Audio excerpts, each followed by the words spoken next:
National खबर, सब पर नजर। मैं doctor Vandana Singh. I am a senior consultant gynaecologist practicing at the Women Clinic C38 Sector 20 Noida. Today I am talking about prenatal diagnosis. Prenatal diagnosis का meaning है कि delivery से पहले जो बेबी है उसमें उसकी डायग्नोसिस कि कहीं कोई जेनेटिक डिसऑर्डर या क्रोमोसोमल डिसऑर्डर तो बच्चे में नहीं है, इसके लिए हम पहले से ही टेस्ट कर सकते हैं, जिसको प्रीनेटल डायग्नोसिस कहते हैं। प्रीनेटल डायग्नोसिस के लिए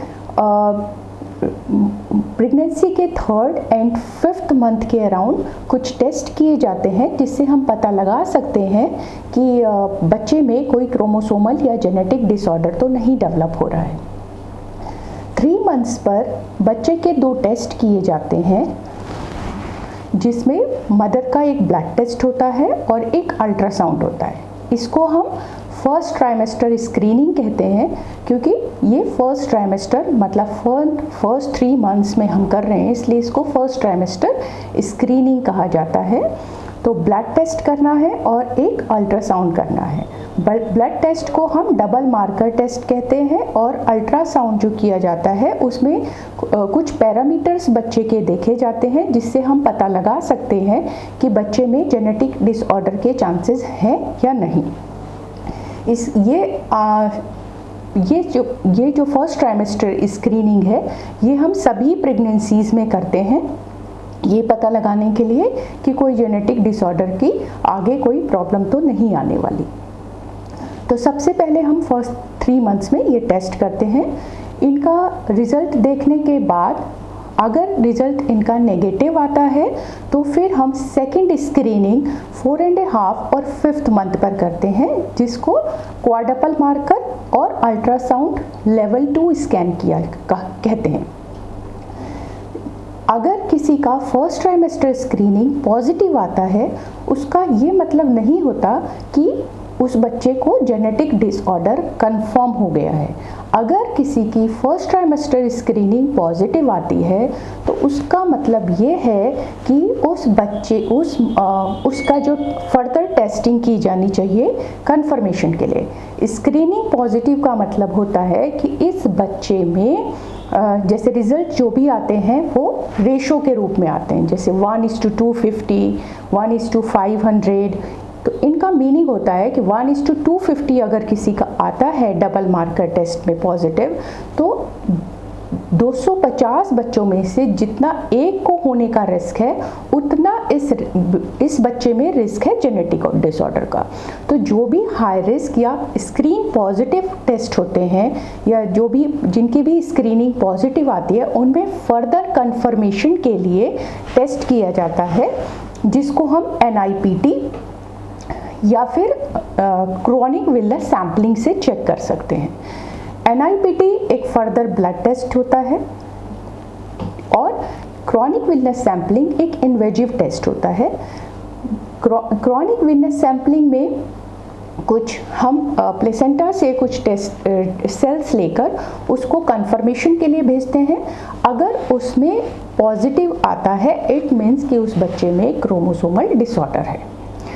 जैसा भी डिसऑर्डर आता है, कई तरह के डिसऑर्डर्स हो सकते हैं, जैसे ट्राइसोमी 21, ट्राइसोमी 18, ट्राइसोमी 13। जिस तरह का भी डिसऑर्डर बच्चे में पॉजिटिव आता है, उसके अकॉर्डिंग फिर उस कपल को आगे प्रेगनेंसी को कैसे हैंडल करना है, प्रेगनेंसी कंटिन्यू कर सकते हैं या प्रेगनेंसी को हमें टर्मिनेट करना पड़ेगा, इसके बारे में काउंसलिंग की जाती है। जिन बच्चों की फर्स्ट ट्राइमेस्टर स्क्रीनिंग, जिन प्रेग्नेंट लेडीज़ की फर्स्ट ट्राइमेस्टर स्क्रीनिंग नेगेटिव आती है, फिर हम सेकंड स्क्रीनिंग उनकी 4.5 यानी कि 16 to 20 वीक्स के बीच में करते हैं। उसमें भी एक ब्लड टेस्ट होता है और एक अल्ट्रासाउंड होता है।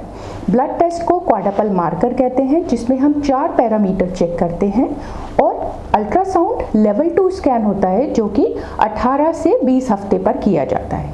अगर प्रेग्नेंट लेडी की सेकंड स्क्रीनिंग भी निगेटिव होती है तो इट मीन्स कि उसमें जेनेटिक डिसऑर्डर के चांसेस बहुत बहुत बहुत कम है और लगभग ना के बराबर हैं। लेकिन कोई भी ऐसा टेस्ट नहीं है जो 100% कंफर्म कर सके। अगर किसी के सेकेंड ट्राइमेस्टर स्क्रीनिंग पॉजिटिव आती है तो हम फिर फर्दर टेस्टिंग के लिए, क्योंकि स्क्रीनिंग का मतलब कंफर्मेशन नहीं है, स्क्रीनिंग का मतलब है कि वो उस बच्चे को रिस्क है कि जेनेटिक डिसऑर्डर हो सकता है, फिर हम फर्दर कंफर्मेशन करते हैं। एक जो कि मैंने पहले भी बताया, ब्लड टेस्ट होता है NIPT, non invasive prenatal testing कहते हैं, और दूसरा होता है आपका एमनियोसेंटेसिस। एमनियोसेंटेसिस इन्वेजिव टेस्ट है जिसमें हम अल्ट्रासाउंड के थ्रू अल्ट्रासाउंड की गाइडेंस में एक निडल डालते हैं यूट्रस में, और जो बच्चे के चारों तरफ एमनियोटिक फ्लूइड होता है वो हम उससे ले लेते हैं, और जो उसमें सेल्स आती हैं उसको फर्दर टेस्टिंग के लिए भेजा जाता है। इसमें भी हम trisomy 21, trisomy 18, 13 other chromosomal disorder भी चेक कर सकते हैं। अगर पॉजिटिव आता है किसी का एमनियोसेंटेसिस में आता है कि उस बच्चे को जेनेटिक प्रॉब्लम है, तो उसके अकॉर्डिंग जेनेटिक काउंसलिंग की जाती है उस बच्चे की कि प्रेगनेंसी को हम टर्मिनेट कर सकते हैं या नहीं कर सकते। ये सभी टेस्ट हर जगह उपलब्ध होते हैं, हर जगह हम कर सकते हैं, किसी स्पेशल रिक्वायरमेंट नहीं होती इसकी, हर शहर में आजकल उपलब्ध है ये। तो हम ये, लेकिन सबसे इम्पॉर्टेंट होता है इसमें टाइम, कि फर्स्ट स्क्रीनिंग जो फर्स्ट ट्राइमेस्टर स्क्रीनिंग की जाती है वो 11 से 13 हफ्ते पर की जाती है, एंड सेकेंड स्क्रीनिंग 16 से 20 वीक्स पर की जाती है। अगर किसी का फर्स्ट ट्राइमेस्टर स्कैन की स्क्रीनिंग मिस हो जाती है तो हम सेकेंड ट्राइमेस्टर में भी स्क्रीन कर सकते हैं, वो भी उतनी ही इम्पॉर्टेंट होती है। लेवल 2 अल्ट्रासाउंड जो होता है, इसमें बच्चे का, क्योंकि 5th मंथ पे बच्चा पूरी तरह ग्रो कर जाता है तो उसके एक एक ऑर्गन को चेक किया जाता है। उससे भी हम बच्चे में कोई स्ट्रक्चरल प्रॉब्लम, उसका ब्रेन, उसका हार्ट, इस तरह की कोई प्रॉब्लम तो डेवलप नहीं हो रही है, वो हम देखते हैं। इस तरह से हम पता लगाते हैं कि बच्चे में कोई जेनेटिक या स्ट्रक्चरल डिसऑर्डर तो नहीं है। ये सब आपको इसलिए बताया जा रहा है क्योंकि कभी कभी लोगों को पता नहीं होता कि इस तरह के भी टेस्ट किए जाते हैं प्रेगनेंसी में, और 9 महीने बाद पता चलता है कि बच्चा को ट्राइसोमी 21 यानी डाउन सिंड्रोम है, बच्चा मेंटली रिटार्डेड है, या उसमें कोई प्रॉब्लम है, या उसके हार्ट में कोई दिक्कत थी। 90% प्रॉब्लम्स हार्ट की लेवल 2 पर और फीटल इको से हम पता लगा सकते हैं, लेकिन कुछ चीज़ें ऐसी हैं, कुछ डिसऑर्डर ऐसे हैं जो बहुत माइन्यूट होते हैं, वो हम डिसऑर्डर पता नहीं लगा सकते, लेकिन 90% प्रॉब्लम हमें 5-6 मंथ तक पता चल जाती हैं। अगर कुछ इन सब प्रीनेटल डायग्नोसिस के बहुत सारे बेनिफिट्स हैं कि बच्चे में अगर जेनेटिक प्रॉब्लम है और बच्चा बाद में सरवाइव नहीं कर सकता है तो प्रेगनेंसी को हम 20 हफ्ते तक, हमारी जो कंट्री का नियम है कि 20 हफ्ते तक हम प्रेगनेंसी को टर्मिनेट कर सकते हैं अगर बच्चे में कोई ऐसी प्रॉब्लम आती है कि वो डिलीवरी के बाद सरवाइव नहीं कर पाएगा। दूसरी चीज़ है जो हम स्क्रीनिंग से और इन जेनेटिक टेस्ट से पता लगाते हैं कि बच्चे में कोई ऐसी स्ट्रक्चरल प्रॉब्लम तो नहीं है जिसके वजह से उसकी डिलीवरी एक ऐसी प्लेस पर होनी चाहिए जहां पर तुरंत उसको इमीडिएट डिलीवरी के बाद वो फैसिलिटीज़ मिल सकें जो उसको रिक्वायर्ड है। जैसे किसी बच्चे में अगर कोई हार्ट डिफेक्ट है तो प्रीफर करते हैं कि उसकी डिलीवरी हो वो टर्शरी केयर सेंटर पे हो, जिससे उसको इमीडिएटली आफ्टर डिलीवरी उसको प्रॉपर केयर मिल सके। कभी कभी ये चीज़ें पता नहीं होती हैं और अगर बच्चे को हार्ट प्रॉब्लम है और डिलीवरी कहीं ऐसी जगह पर हुई है जहाँ पे ये फैसिलिटीज़ अवेलेबल नहीं है तो बच्चे को हार्म भी हो सकता है, उसकी लाइफ को रिस्क हो सकता है। तो इन प्रीनेटल डायग्नोसिस और प्रॉपर टेस्टिंग से हम पता लगा सकते हैं कि बच्चे में ये प्रॉब्लम है या बच्चे को कभी कभी कुछ सिचुएशंस ऐसी भी होती हैं कि कुछ जब टेस्ट किया तो उसमें पता चला कि बच्चे को कोई किडनी का प्रॉब्लम है या कुछ हार्ट का, कुछ डिजीज़ ऐसी हैं जिनको हम इनसाइड यूट्रस यानी कि बच्चे की डिलीवरी नहीं हुई है अभी, लेकिन उससे पहले ही यूट्रस के अंदर ही वो चीज़ें हम ट्रीट कर सकते हैं। और डिलीवरी के बाद बच्चा पूरी तरह स्वस्थ रह सकता है।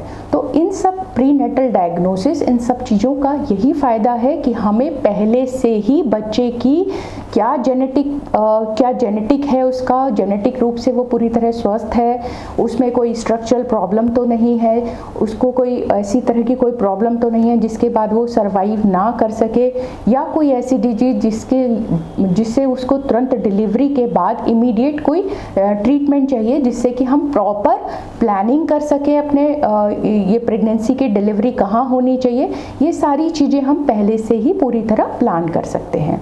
तो मैं आप सबसे यही कहना चाहती हूँ कि प्रीनेटल डायग्नोसिस इम्पॉर्टेंट है, उससे हम काफ़ी चीज़ें पता लगा सकते हैं। इवन फर्स्ट ट्राइमेस्टर स्क्रीनिंग से हम ये तक पता लगा सकते हैं कि बच्चे की आगे ग्रोथ कैसी रहेगी, उसको इन पूरे 9 महीने में कोई ग्रोथ की दिक्कत तो नहीं आएगी, या पेशेंट को जैसे कभी कभी क्या होता है प्रेगनेंसी में बीपी बहुत ज़्यादा बढ़ जाता है, वो हम फर्स्ट ट्राइमेस्टर में ही पता लगा सकते हैं कि इस पेशेंट का आगे बीपी बढ़ने का रिस्क है, और हम उसी तरह से इस प्रेगनेंसी को प्लान कर सकते हैं कि कैसे हम मैनेज करें कि बीपी उसका अंडर कंट्रोल रहे। अगर बढ़ भी रहा है तो हमें पहले से पता है, हम पहले से प्रिपेयर रहेंगे उस चीज़ के लिए।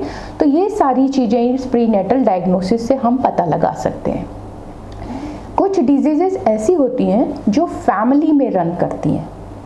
तो अगर किसी पेशेंट की हिस्ट्री है कि उसकी जैसे कि सिकल सेल डिजीज़ है, सिस्टिक फाइब्रोसिस है, टे सेक डिजीज़ है, ये फैमिली में रन करती हैं। पता चला कि बहुत पीछे से पूरे जनरेशन में इस चीज़ की हिस्ट्री है, तो हम उस चीज़ को पहले से पता लगा सकते हैं कि इस बच्चे में ये डिजीज़ होने का कितना रिस्क है।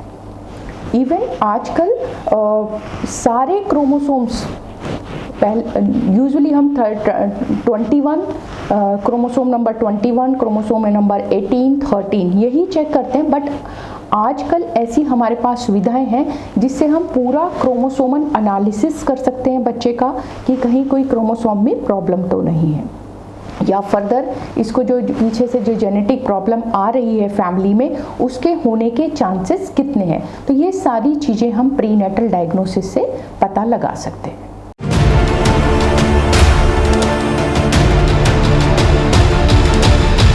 नेशनल खबर, सब पर नजर।